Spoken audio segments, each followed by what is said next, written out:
In the time window of less than a month, 2XKO has become one of the most popular fighting games out there, both at a casual and professional level, having a very successful launch with its closed beta. And at the same time, everybody's still waiting for a character announcement for Marvel Tōkon Fighting Souls that we were not able to get even at Tokyo Game Show the last weekend. So it is very evident that these two games are the present and future of the tag fighting game genre, with other titles trying to sneak into this tag fighting game war, but that are probably gonna lose very fast, very quickly. So the main question that starts to rise is, are 2XKO and Marvel Tōkon going to be able to coexist as tag fighting games, or is one title going to eat the other and make it disappear? So that is the discussion that we're gonna have today. And if you enjoy fighting game content, please consider giving this video a like and subscribing, and now let's get into it. And of course, the first topic that we should talk about is which audience is 2XKO and Marvel Tōkon trying to attract exactly, because even though both games are tag fighting games, I would put the argument out there that they are trying to have a very different audience. So for example, 2XKO, I would say, is trying to attract two big groups of people. The first group is actually Riot Games or League of Legends fans. Like, it is very obvious that Riot is making an active effort to move some people from other games in their player base into 2XKO. Like, they wanted people to try a fighting game that has League of Legends characters on it, and basically maybe kind of like migrate from other Riot games like League or Legends of Runeterra maybe, or the TCG, you know, whatever they like that has League of Legends characters on it, just maybe give 2XKO a try and you become a fighting game player, you know. That's one big group. And then the other group, I would argue, is Zoomers, you know, people that are younger, that basically don't have a big attachment into all their fighting game IPs, like something like Marvel vs. Capcom or Street Fighter or Tekken, and they're saying, hey, you, that you're young and maybe you have been, you know, looking into fighting games, why don't you try this game? You have played League before, right? Even though you're not a fan of League because you hate the toxicity and you hate MOBAs, well, maybe you like the League of Legends characters, so why don't you give 2XKO a try? I think that those are the two big groups, you know, that 2XKO is trying to attract: the Riot Games audience and the Zoomer, you know, young, like new fighting game player audience that doesn't have a legacy attachment. And then of course, with the case of Marvel Tōkon, I would argue that there is two other big groups that they are trying to attract that are actually different from the ones 2XKO is trying to attract into their game, even though they could overlap, of course. And the big group, the first one, is Marvel fans. Like, you all know how strong the Marvel characters are as an intellectual property, how many people are moved by Marvel characters, especially in relation to video games. Like, there is a reason why Marvel Rivals is one of the most successful video games in the last year, and a big reason are the Marvel characters. Like, a lot of people love them, and it is a huge fan base, you know. There is a lot of people out there that love Marvel characters, that read the comics, watch the movies, the series, or maybe they just like playing video games that have Marvel characters on them. So that is one big group.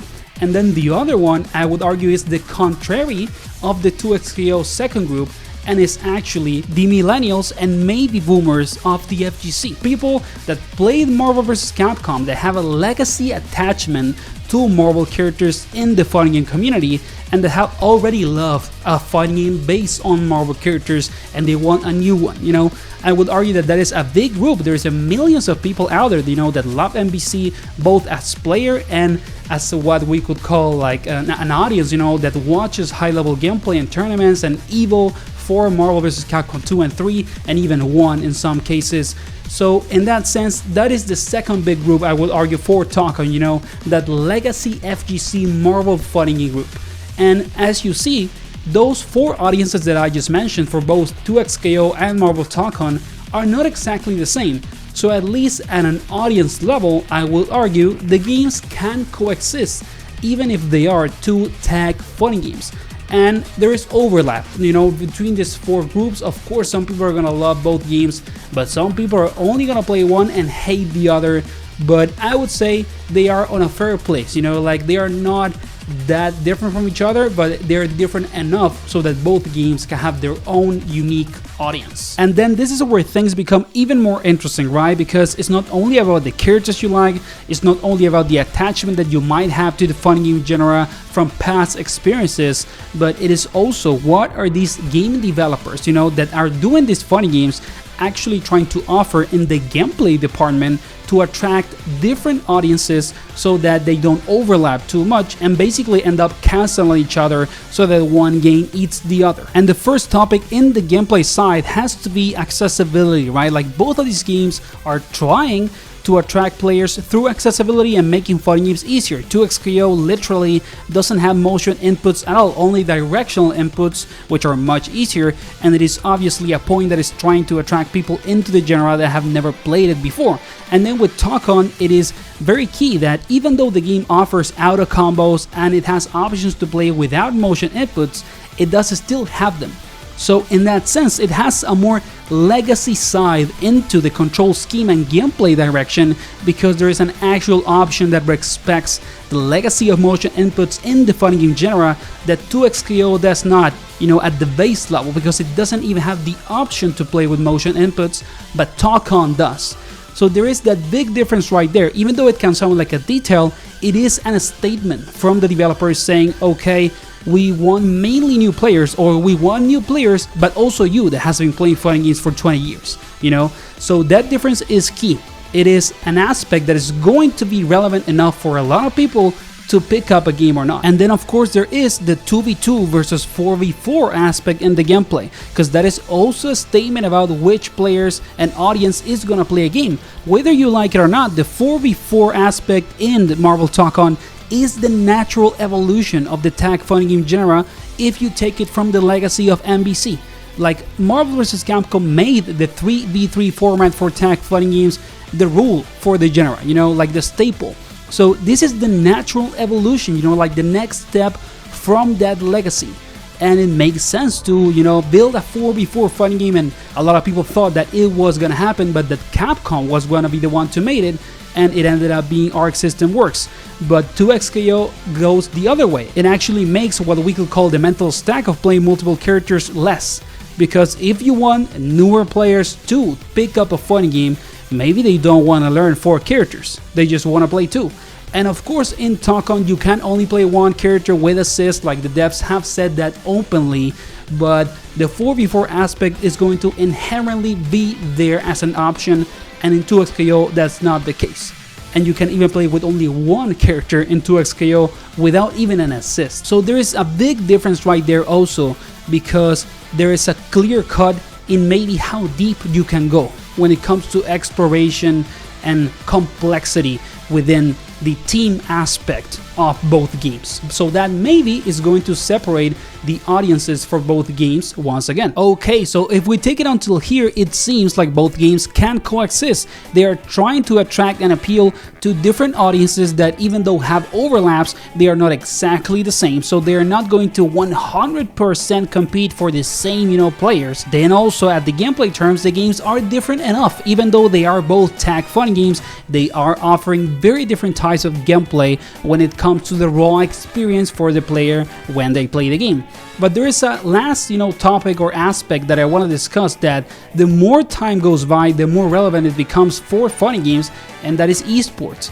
Whether we want to accept it or not, esports have become a big thing for fighting games. It's kind of like one of the justifications for the video game business to actually push the fighting game genre. How much maybe money and people you can move thanks to esports and big events and tournaments, because both the audience and players love them, and you can transform them into, a profit thing as a company. Not only because people pay to go to these events and they are quite expensive, but also because they help you to sell more copies of your games and gain a new audience, and they create, this feedback loop that basically makes you earn more money and more money. The more that time goes by, the bigger that EVO is, the bigger and more tournaments are for example, World Championships for each game. Capcom literally just transformed, Capcom Cup into a pay-per-view event like they are the freaking WWE. So there is clearly money in this, and it is relevant for your fighting game to be an esports success. So what exactly is going to happen around these 2 games for the esports thing? Let's say that Marvel Tōkon, we live in a world in which it comes February of 2026. Which game, 2XKO or Tokon, is going to take the main stage at EVO 2026 from, of course, Street Fighter 6? Is it going to be Tokon or 2XKO? Because it is relevant.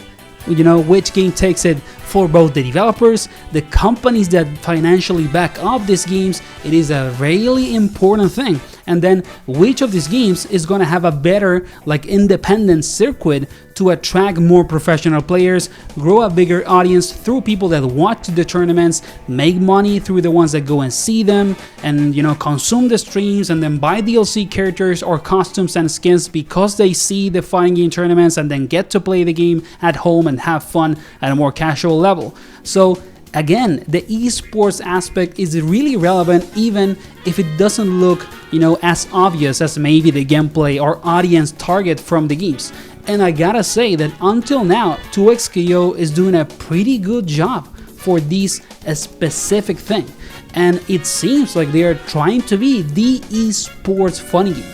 So it's going to be a rough competition for Tokon to take that position from them. So basically now everything that we gotta do is just hope that ArcSys, being a much bigger developer and company that they were before Dragon Ball FighterZ and Guilty Gear Strive, and now being financially backed up by Sony, since Tokon is a Sony video game, maybe they can compete with 2xKO in the esports department, because before that, believe me, that would not be the case. We gotta remember that Riot Games is one of the richest and strongest, financially speaking, companies in the video game industry. So it's gonna be hard, this is one of the most competitive aspects of this discussion, and it's a more vague one. We have less answers for this than for the other things that we have been discussing in this video. But those are, I would argue, the three main topics that we need to analyze to understand if 2xKO and Tokon can actually coexist. And until now, I think that they could. But we still gotta wait and see, more news for both games, see the early access, results for 2xKO, see more character reveals for Tokon, and if the roster is gonna be, very small, it could be a problem also. But it is a very interesting position to be in as a fighting game fan. And if you enjoyed the video and the discussion, of course, leave a like and subscribe to support the channel. I hope that you did. And let's hope that these two games can succeed together and in parallel, because I love both of them, I want to play both of them, and I know that, the more true to the core fighting game fans that love the genre and not only one game, do want to see both of these titles succeed and be a banger for the next few years. So, see you on the next one, guys. Like and subscribe, and I hope that you enjoyed the video.